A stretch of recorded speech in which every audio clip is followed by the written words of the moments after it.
especially Ace Buckner. He's been hanging in there with us, and I told him earlier, I think it was either right before Mercer, like the days are running together, that hang in there. I think you're going to have some good time here soon. And he's practiced a little bit better, and I felt like this would be a good game for him, and he was great. And obviously that was a big difference for us, was Zach being out. He really helped do a lot of good things for our team. Thought defensively we were good most of the night.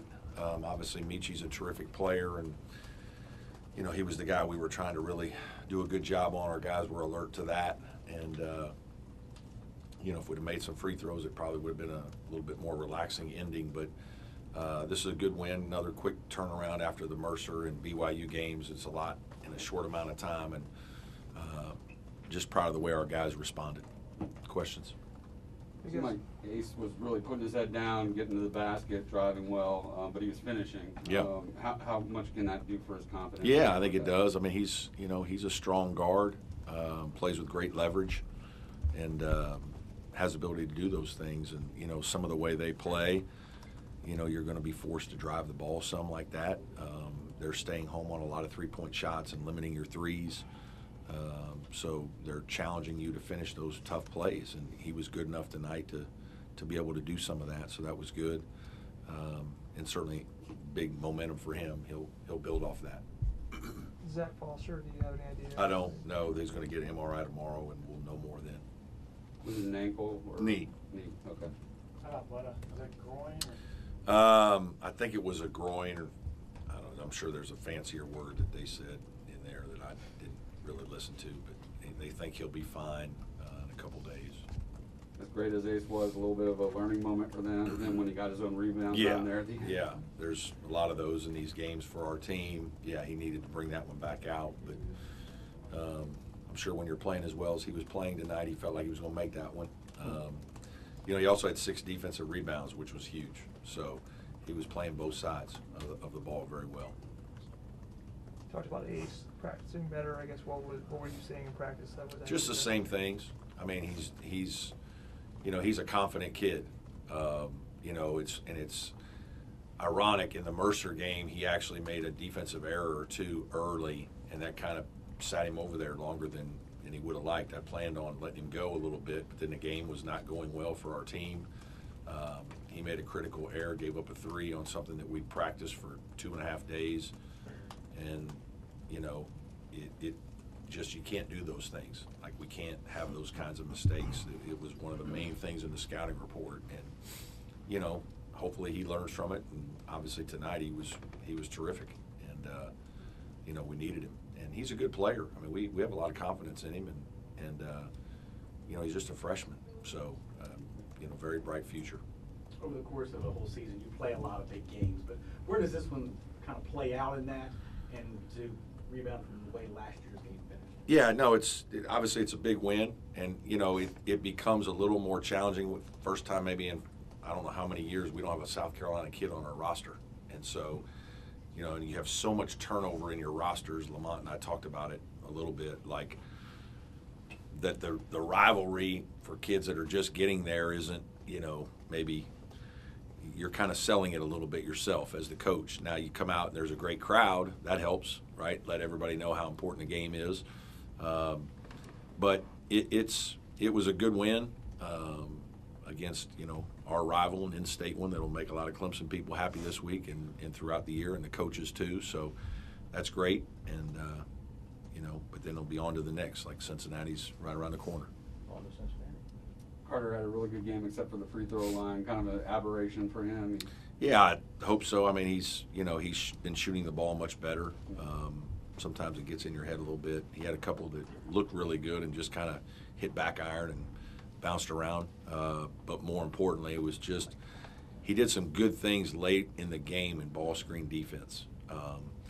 There's just so many different things that you're exposed to.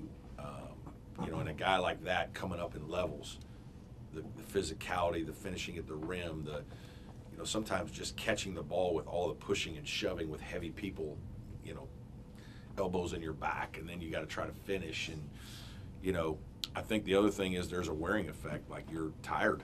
I mean, You know, this was not an up and down game, especially in the second half. But when you're asked to guard 2 ball screens in a possession and you're, 25 feet from the basket and you're got to get back in there and then rebound and run the floor. I mean, there's a reason it's hard. These aren't driveway free throws. But the way you guys have played the better teams on your schedule to this point, how good do you feel about this group as you start to head towards the SEC? I mean, I'm feeling good about our team. I like what we have. I think we have some versatility. I'm crossing my fingers that things are going to be good with Zach because he's another important piece that, brings a different element with size at the position and speed. But I think we're improving, which is important. So yeah, I like what this team has done. We've challenged ourselves in a lot of games. We've played well in different venues. We haven't always finished. But that's not easy to do against some of the teams we've played. Coach, you went back to what you were doing earlier in the year, subbed out all 5 starters, brought in the bench. What were you looking for there, and what did you see from those guys? Yeah, really good. In fact, the starters, I think we were down 4 points in their 4-minute run, and then the bench guys, we've kind of done that again. We did it for Mercer, and the bench guys played better. Well, the bench guys did not play as well. The starters had us off to a good start offensively. But just getting those guys in and getting them going because we knew we were going to need them. And, that group, like I said, they practice together a lot, so they're comfortable. Some of the offensive stuff we run with them is a little different, so it's another thing for an opponent to prepare for. And I thought those guys, you get their feet wet early and see who's playing well and then how much trust. Like I thought Chase Thompson played well. I thought he gave us good minutes in the second half in the middle part of the game, especially on the defensive end. I thought he was helpful. So that was great time for him. Nick Davidson had, I think, 5 turnovers today. Yeah, I don't know. I need to see. I saw that when I was looking at the stats real brief, and I was kind of trying to remember him, and I can't really remember him off the top of my head. I know he had a couple tough plays inside, but that's not really who he is. He hasn't done that all year, but they were swiping. I thought he did some good things defensively because he was guarding Studi for a good bit and did a nice job. You mentioned a few games ago that 5 guys weren't exactly screaming as this is the best 5 that needs to be in the game every end-of-game situation. Are you okay with the fact that you might not have that right now, or you're still figuring I mean, I think you would love, Yeah. as a coach, to have, a go-to guy and, 5 guys, 3, 4, 5 guys that you feel really comfortable. I think we have some of those, but that's one of the things that makes our team good. R.J. Godfrey has finished most of the games, and there have been games when Carter Welling's over there, or Nick Davidson's over there. And today Carter Welling was playing well. R.J. kind of got into some foul trouble, and then Carter was doing some great things in ball screen coverage, and so we kind of rode him for a while. And that's why we have a chance to have a good team, is we have multiple guys that you hope you can go to. And you're hoping that one of them's going to play well that night, and the interior, and usually those guys have. How do you even make the call between RJ and Carter? Since they've been flipping a little bit in the starting lineup. Yeah, just some of it's feel, some of it's opponent. Like they started their big guy in the second half, and I just felt like I didn't want RJ to get a 3rd foul right away. I figured they were going to go at him with a post up or something like that.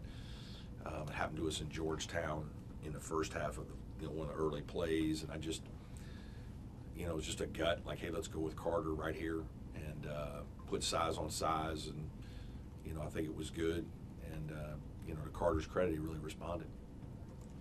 Coach, with the addition of the 41 patch, what have you told the guys about the pride they feel and the legend of Eldon?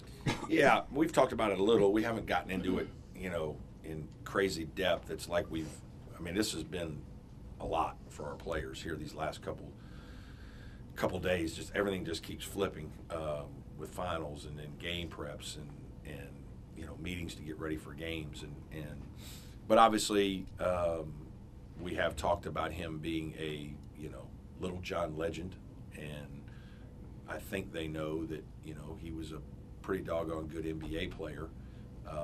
It's sad because he was coming around a little bit more here recently, and obviously you'd love for your players to meet those guys, and we've gotten to meet some of the Little John legends and just other former players that come through here. But, you know, I spoke about this maybe last game or whatnot. I think it says a lot about who Eldon Campbell is as a man, that they're doing a moment of silence in all the different NBA arenas that they were doing it. They didn't just do it at one. I mean, he left an impact in a lot of different places. And they don't do that for just a guy who's a pretty good player. They do that for you because of what you're about. And so that was kind of what we talked about with our team. Any more questions for Coach? Can you give us it's on to Cincinnati? It's on to Cincinnati. Go Tigers. Thanks, Coach. Thank you all. Thanks, Brad. Very good. Oh, I think Belichick was better at it. You just didn't love it.